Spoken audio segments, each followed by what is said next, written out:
আজকে আমাদের যে ওয়েস্টার্ন বাইপাস কাজ চলছে, বিশেষ করে বর্ডার গলচক্কর থেকে জয়পুর চমনি অবধি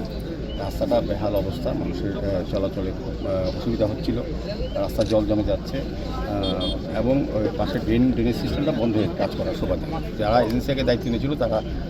ঠিক সময় মতো কাজ করেননি বলে তাদেরকে সুবিধা হয়েছে, নতুন এজেন্সি নিয়োগ করা হয়েছে। সেই মোতাবেক আজকে আমরা এই জায়গাটা ভিজিট করতে এসেছি। প্রাথমিকভাবে সিদ্ধান্ত হয়েছে যে পারমানেন্ট করা যাবে না, যেহেতু ওয়েস্টার্ন বাইপাসে কাজটা হবে, যাতে এই এলাকা মানুষ স্বাচ্ছন্দ্য চলাচল করতে পারে সেগুলি ড্রেনেজগুলি রিপেয়ার করা দেওয়া হবে, সংস্কার করা হবে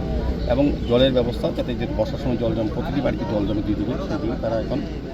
সিঁড়িতে মাটি ক্লিয়ার করে দিয়ে অন্তত কাঁচা ড্রেন করে দেবে যাতে জল না জমে। আমরা এই জায়গাটা জয়পুর থেকে এই জায়গাটা নিয়ে এসেছি, এখানে কিছু কিছু সমস্যা আছে, জল জমে থাকে, সেগুলির জন্য আমরা কিছুদিন এসে পিডিগুলি আছেন,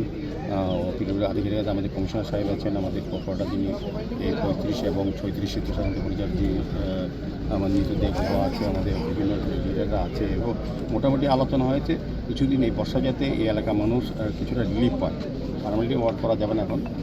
সেই ব্যবস্থা আমরা গ্রহণ করবো, আমাদের কমিশনার সাহেব বলে দিয়েছেন এবং বিভিন্ন পিডিগুলি আছেন, আমাদের ইঞ্জিনিয়ার আধিকারিকরা আছেন, আমাদের কর্পোরেশনের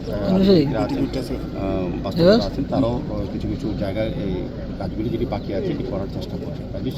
সামনে এক সপ্তাহের মধ্যে এখানে কিছুটা যাতে রিলিফ পায় মানুষ, সেই চেষ্টা করবো।